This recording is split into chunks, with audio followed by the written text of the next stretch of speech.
Okay, in this video we're going to learn a little bit about history of human-centered design and one of the most common methods of design thinking, the persona. Um, and here we are in our list of problem-solving methods we're going to look at in this series. We started with affinity mapping. We have looked at the problem definition canvas, and now we're going to move into the method of persona. So what is design thinking? What is human-centered design?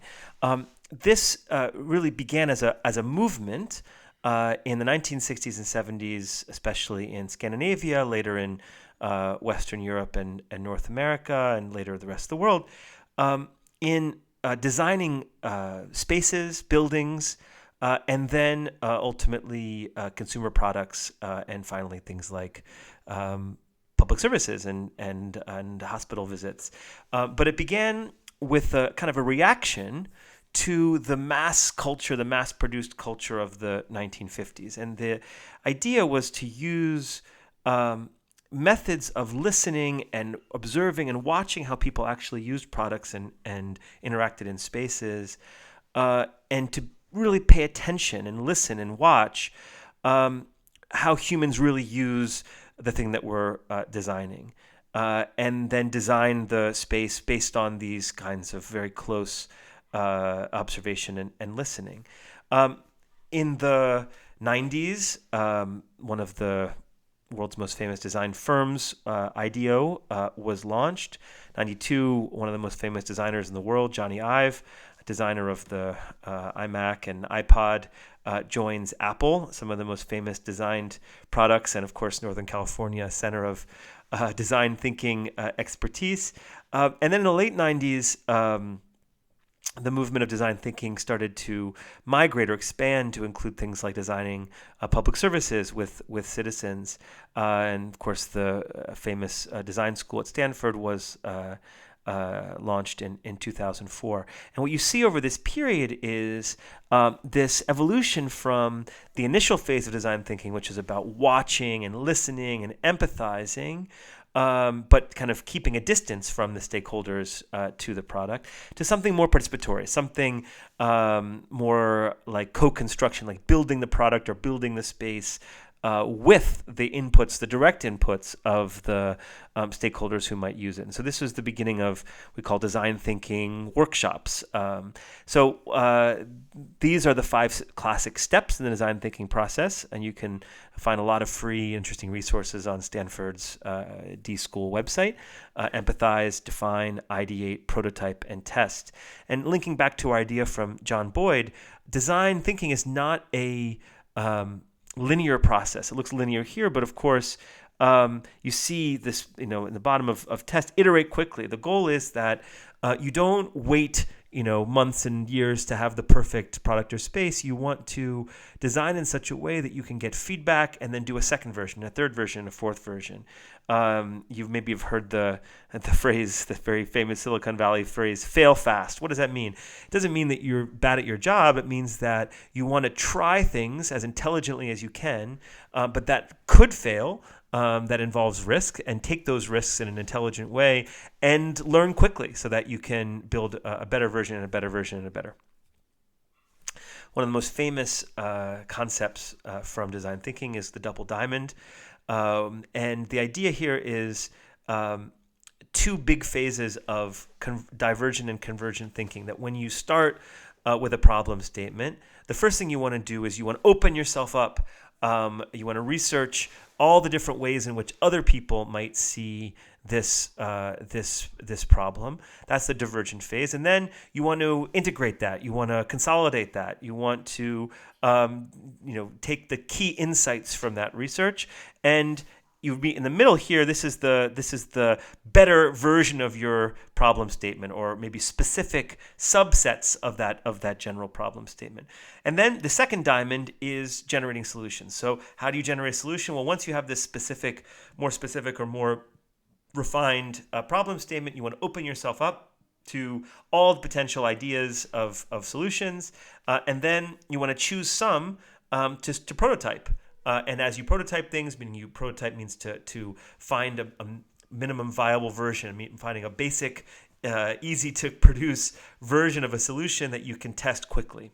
Whether that's a new learning ritual, a new product, a new piece of software, a new way of managing a meeting, something you can test quickly so that you can learn and iterate. So as you see, it looks like we're moving forward in time, of course, but we're also thinking about how we can take new information and feed it back into a better definition of the problem, et cetera. So this is the idea of the double diamond: diverge, converge, diverge, converge. And this specific one is from a resource called Service Design Vancouver. So the persona. Now, in this process, especially in the divergent step of the process, the practitioners of design thinking developed this idea. Well, we could think it will help us to understand the user's point of view if we invent a fictional person that we can imagine in more detail how they would use this product or use this space or use this service. So persona is a fictional person, but that's based on lots of real data, right? So you're not just imagining from zero. You are synthesizing lots of data that you already have, but you create a fictional person because it's a little bit lower stakes than actually talking about a real live human being. You create a fictional person to be able to imagine, empathize, but in a lower risk way. And of course, they're not in the room because they don't exist. Whereas if you were doing this based on a real person, you would want to have them in the room. But if you can't have a user in the room, a persona is a great way of imagining what a user might think about this problem. So you build a set of kind of a profile, like you can see this card here, imagining we're creating an online job platform. And you imagine, okay, there's this guy named Henry, and he doesn't have a lot of time to waste. He's 21. He really wants to find the right position for him simply, and it describes his demographics, his kind of life experience. What does he do every day? What is he looking for? What are his goals, ambitions, stress points or pain points? Things that he's frustrated by. Okay, so this is just a quick and easy example of a persona, and we're going to give you an exercise to do. And again, you're asking these questions based on the problem that you've chosen, and then you want to take a step back and say, okay, how would this person define the problem, or what criteria would they set for a solution to this problem? And it's always good to find images, sketches, adding little visual elements that can help spark new ideas. So let's apply this to our specific problem, remembering, of course, that LLMs are now really helpful for generating ideas. So you might make a prompt like this. You're a design thinking expert helping me with a persona exercise. You might say to ChatGPT or Claude or Gemini, our team's problem is attracting young candidates for sales positions. You describe the problem. You describe why it's important. You maybe even have a name and a basic profile for the person. She lives in Casablanca. She's 23. And then tell me some things about this person's goals, ambitions, values, behaviors, pain points, fears. Now, you don't just copy and paste what the AI tells you, but it can give you a set of ideas that could be really interesting. So this would be a blank version of a persona exercise, where you see on the left you have the kind of name and demographic info, and on the right you have the answers to all these different questions. So let's apply this to our specific problem about attracting young talent. Okay, I found this AI-generated picture, Miriam, 23, recent university graduate with a business degree. She's the kind of person we want to attract, right? Okay, so how can we think about what she might find attractive in our company? Well, she's currently working for an entry-level job in a small marketing agency. What is her goal? She really wants financial independence. She's the first person in her family to go to college. And why do we choose that goal? Because maybe we have data that suggests that a lot of young people this is what they are really looking for, financial independence, because they've grown up in modest backgrounds, for example, or they are interested in traveling and developing their experiences abroad. Core values, merit-based advancement at work, loyalty to family, tolerance for different cultures. Daily behaviors, very active on LinkedIn and Instagram, occasionally TikTok, likes going on group runs and hikes.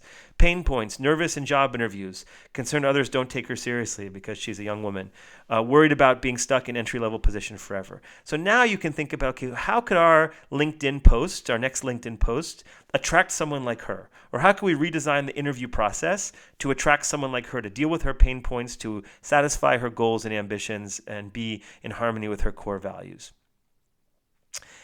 Makes sense? Okay, in our next video, we're going to look briefly. Oh, yes, so these are the questions you would ask, right? What would we do to define a good solution for Miriam? Okay, in our next video, we're going to look at briefly at a method called power mapping.